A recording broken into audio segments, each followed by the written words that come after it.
नमस्कार, मैं हूँ शालिनी और आप देख रहे हैं बीबीएन भव्य भारत न्यूज। चलिए शुरू करते हैं आज की मुख्य खबरें। डिस्कॉम्स की पहल प्रदेश डेटा सेंटर्स का हब बनेगा। अब 2 ग्रिड सब स्टेशनों से निर्बाध होगी बिजली सप्लाई। राजस्थान आने वाले दिनों में डेटा सेंटर इंडस्ट्री का महत्वपूर्ण हब बनने जा रहा है। राजस्थान डिस्कॉम्स के प्रयासों से अब यह हकीकत बनेगा। विद्युत नियामक आयोग ने प्रदेश की बिजली वितरण कंपनियों याचिका स्वीकार कर ली है। इससे अब डिस्कॉम्स एक डेटा सेंटर को 132 केवी ग्रिड सब स्टेशनों से जोड़कर निर्बाध विद्युत आपूर्ति सुनिश्चित कर पाएंगे। डेटा सेंटर्स के लिए अनवरत एवं भरोसेमंद विद्युत आपूर्ति एक अनिवार्य शर्त है, क्योंकि एक ही सोर्स से सप्लाई होने के कारण ट्रिपिंग, फॉल्ट, मेंटेनेंस और सिस्टम फेल होने जैसी आकस्मिक स्थिति में सप्लाई स्विच होकर दूसरे वैकल्पिक सोर्स पर आ जाती है। ये विद्युत आपूर्ति डेटा सेंटर को निरंतर सक्रिय रखती है। अब तक प्रदेश में वितरण निगमों के वर्तमान सप्लाई कोड तथा tariff for supply of electricity 2025 में ऐसे सेंटर्स को 2 डेडिकेटेड फीडरों से जोड़ने का कोई प्रावधान नहीं था। डेटा सेंटर्स उद्योग के विकसित होने में ये बाधा बनी हुई थी। अब राजस्थान डिस्कॉम्स की पहल के बाद प्रदेश में भी डेटा सेंटर्स को दोहरे स्रोत से बिजली मिल पाएगी। राजस्थान डिस्कॉम्स ने देश के उन राज्यों एवं शहरों में अपने इंजीनियर्स की टीम भेजी जहां डेटा सर्विस प्रदान करने वाली कंपनियां बड़ी संख्या में स्थापित हैं।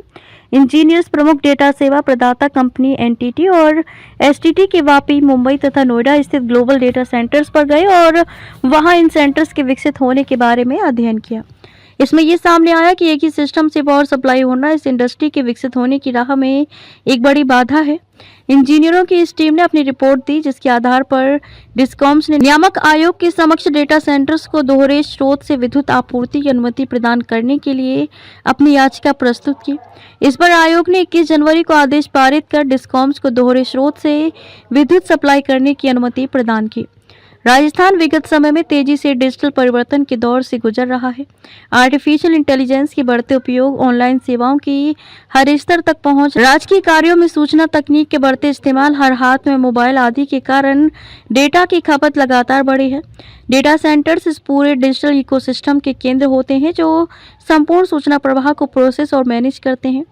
भारत की लगभग 90% डेटा सेंटर क्षमता मुंबई, चेन्नई, दिल्ली, एनसीआर और बेंगलुरु जैसे शहरों में केंद्रित है। गूगल, अमेजन जैसी टेक दिग्गज कंपनियां भारत में डेटा सेंटर्स स्थापित करने के लिए आगे आ रही हैं। अब राजस्थान भी इस दिशा में मजबूती के साथ आगे बढ़ सकेगा। राजस्थान सरकार ने भी जारी की है नीति।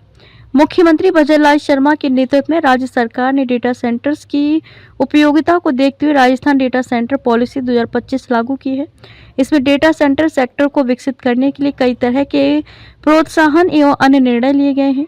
इसी तरह सुशासन में आर्टिफिशियल इंटेलिजेंस को बढ़ावा देने के लिए AI/ML नीति 2026 को भी राज्य सरकार ने मंजूरी दी है।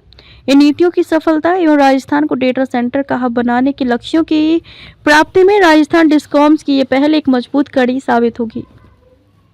तो अभी तक के लिए इतना ही। मैं शालिनी आपसे विदा लेती हूँ। अगली खबर में फिर मुलाकात होगी एक और खास खबर के साथ। तब तक के लिए बने रहिए बीबीएन भव्य भारत न्यूज के साथ। नमस्कार।